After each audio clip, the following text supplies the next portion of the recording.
Hello everybody and welcome. I hope you're all having a very amazing day. Thank you so much for clicking on this video. It means the world to me.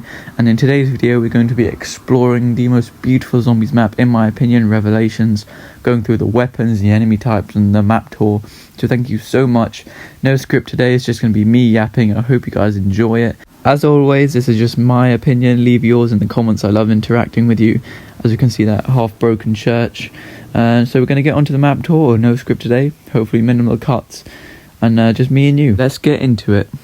That intro is already me talking for way too long. As you can see, that fire there really showing that the peace was disturbed here in Agartha. Now taking the blue jump pad to our first island is Shangri-La, where we stumble across a mine temple which definitely feels like it shouldn't be here.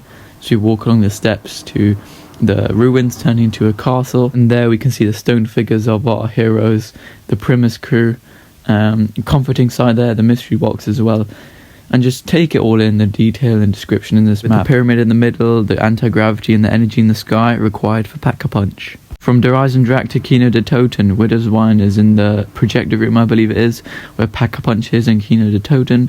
This is a classic, but the theatre definitely has seen better days, as you can walk up to the stage and see our heroes fighting a great war. Now into arguably the scariest COD zombie map ever, Verrückt. It really is gritty, scary, bloody. There's so much things to say about Verrückt's atmosphere. Taking a teleporter to the main hub of the map, Nacht der Untoten, a very familiar sight, but the bunker has definitely seen better days.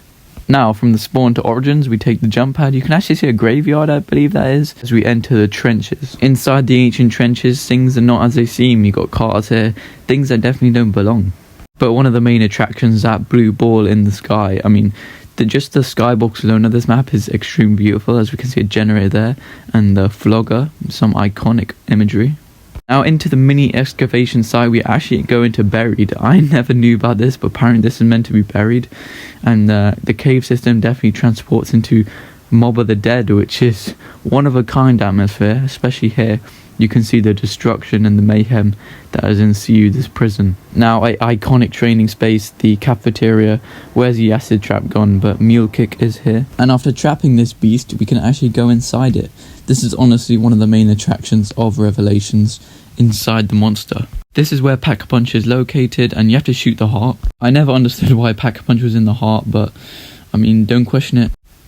And just look around here, it really does feel like acidic with the monsters' insides. And this wasn't the most comprehensive tour, guys, I'm sorry about that. And isn't that a warm sight, the Pack-a-Punch? I'm also using the Rifty 9 and the Peacekeeper, which I believe are exclusive. Skeletons and parasites, it actually begins to our next chapter, the enemy types. Now there really is a mixture of enemy types, from the colour upgraded Magua to the Panzer to the Furies and Keepers that patrol this place, followed by parasites and spiders. It really does create a mixture of chaos with all these enemies and their different abilities, and it really is a great experience to fight all of them at once. It feels epic, and I think that's what this map really is epic. And this map really is an epic story with epic weapons, which leads us to our next chapter. The weaponry on Revelations is definitely a mix of things. Some say it makes the game too easy, and that's understandable with the Apothicon Servant and Thundergun. And being one of the only maps to Pack-a-Punch the Apothicon Servant, one of my favourite wonder weapons. And can't forget the iconic Thundergun, which is really good with dealing with Panzers and Maguas. The Ragnaroks accompanied by one of the best shields in the game, and they could have actually had the Mark IIIs, but they ditched that idea. And Little Arnie's, which is just one of the best tacticals ever.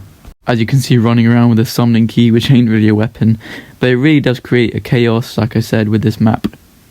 And just check out this Pack-a-Punch camo. The colours on this is absolutely amazing, and the colour scheme in general is very nice. Now onto the side quests of this map, from the Tommy Gun Warbuy to the Path of Sorrows and every gun in the mystery box being Pack-a-Punched, along with hats, helmets and melee weapons. There really is just so much to do on this map, and it feels crafted for the players. While it isn't the ending that some may have wanted, or the way some may have shown the ending, but there's here the helmets on screen, again showing the preference and choice of the players. And I can't forget the free perk quest, which is just jumping on the rocks in the midair, taking in the scenery obviously, and getting reward.